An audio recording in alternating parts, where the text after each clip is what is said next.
I'd been a patrol officer for just over a year, and I was dispatched with another officer to go to an apartment complex in southwest Bakersfield.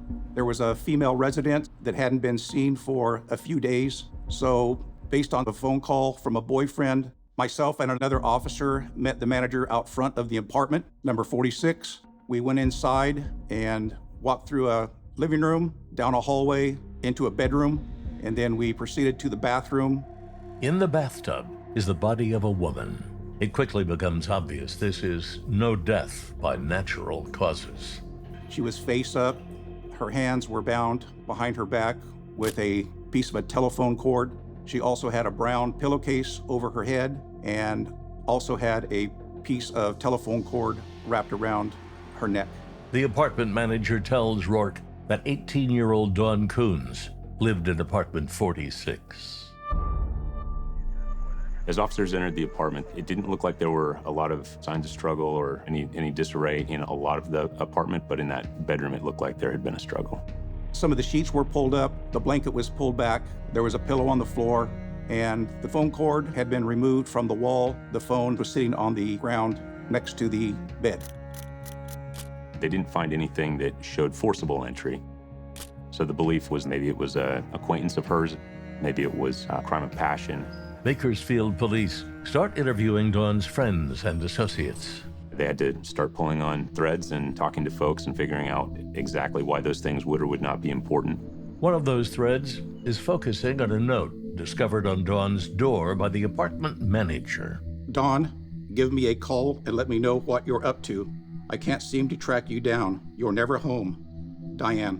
The investigators found that Dawn and Diane were pretty good friends. They worked together at Breakers and learned that Diane had been the last person to see Dawn before the weekend. Investigators learned that she was last seen alive on Friday evening, January 12th, when her friend Diane dropped her off at her apartment.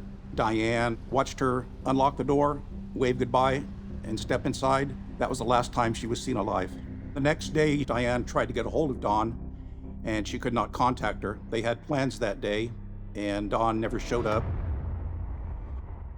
During Dawn's autopsy at the Kern County Coroner's Office, the coroner found that her cause of death was asphyxiation, and the kit that they submitted came back as positive for sexual assault.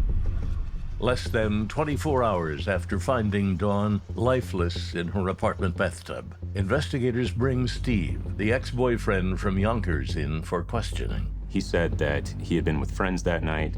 He went on to further describe the way that they broke up as he broke up with Dawn, that it was something that he had moved on from, and that he had gone camping that weekend. Steve also tries pointing detectives in another direction. Steve told investigators that he believed that another tenant at that apartment complex may be involved, that he had shown interest in Dawn.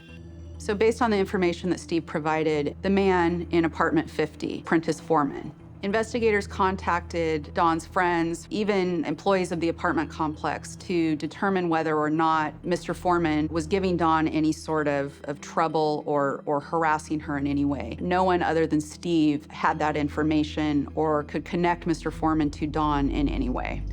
So without much else to go on, they focus on the neighbors Steve found so suspicious.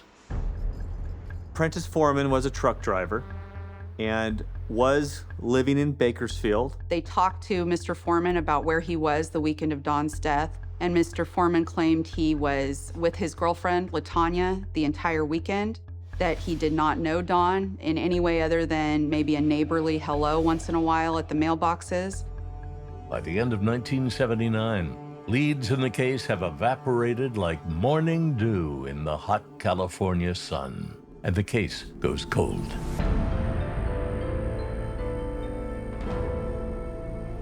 My brother, Leland, contacted a friend in law enforcement, and he contacted the Bakersfield police to resume the investigation. The case itself really wasn't getting any attention up until the family called. One of the first things they did was pull from their archives the police reports and tried to determine if there was any physical evidence that could be now used with recent DNA technology to try to solve the case. In their diligence, they learned that there was a rape kit taken at Dawn's autopsy in 1979, and that had been preserved and properly kept within the chain of custody.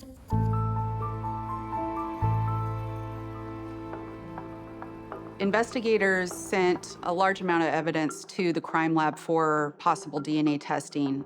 And then also the rape kit that had been seized as evidence as part of the autopsy. Unfortunately, what they learned was that we did not have a quality sample that had stood up through all of that time that gave us a sufficient quantity of testable substance. 2 years later, investigators are given new hope by a random discovery. The Kern County Coroner's Office discovered some evidence related to many cases that had been in a storage facility that no one really knew about.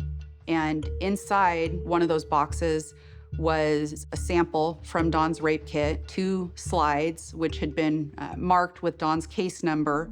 When the slides are brought to the crime lab for analysis, Bakersfield police are told they will finally have what they've been waiting for. After 36 years, there is enough sample to create a DNA profile of Dawn's killer for comparison. After months of waiting, results of the CODIS search finally come back. There was a CODIS hit. Initially, when we got this information, everybody was very excited. There was a little bit of surprise. It was the man who lived in apartment 50, Prentice Foreman. Prentice Foreman was interviewed by the detectives in 1979. And during that interview, he basically told the detectives that he had seen her in passing, would wave at her, maybe say hello to her, and he gave an alibi. He said he was with his girlfriend at the time. So I actually met with LaTanya at her residence, and she admitted to being a friend of Prentice. I gave her the time frame of the murder, January 12th, 1979, and she told me that she was not with Prentice during that time, that she was actually in Texas attending college. The decision was made at that time to issue the arrest warrant and bring him in for a formal interview. What kind of a relationship did you and Miss Koons have? Friends. When you say friends, I mean, explain that to me. What do you mean friends? One sexual encounter. When did that sexual encounter take place? Months. Yes. That was your sexual encounter months before? Months back. October? 3 months before then. As soon as he said that, my partner and I basically kind of look at each other, and we knew right then and there he was done. Within 48 hours of his arrest, Mr. Foreman was arraigned on a single count of first-degree murder.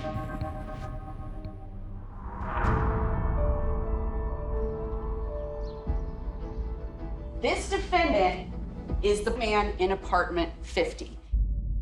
Dawn and Mr. Foreman knew each other in the sense that Dawn had seen him around the apartment complex before. She had expressed fear to Steve about the man who lived in apartment 50. He is the one who was harassing Dawn, giving her a hard time in the weeks leading up to her murder. She did have a habit of keeping her front door unlocked, and that's how I believe Mr. Foreman was able to get in. I believe Mr. Foreman entered the apartment and Dawn was already in her bedroom, either asleep or going to sleep. The attack definitely happened in the bedroom. The sheets were thrown about, the mattress was exposed, the lamp was knocked over, and the telephone cords were cut, all indicating that that is where the sexual assault and ultimately the murder happened. After nearly 2 days of deliberation, the jury comes back with a verdict.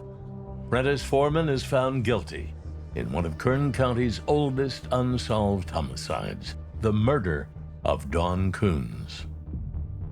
When they did read the verdict, I looked at Prentice, and he was obviously, I guess you could say, stunned and in disbelief. I honestly don't know if he really understood what just happened. It was almost like he was dazed. On July 10th, 2019, a judge sentences Foreman to 25 years to life in prison. Dawn was definitely unique and special. I'm still grief-stricken that my sister was taken from me, that I've been denied the opportunity to see her develop, to succeed, to see what her life would have become. Those things are still missing for me.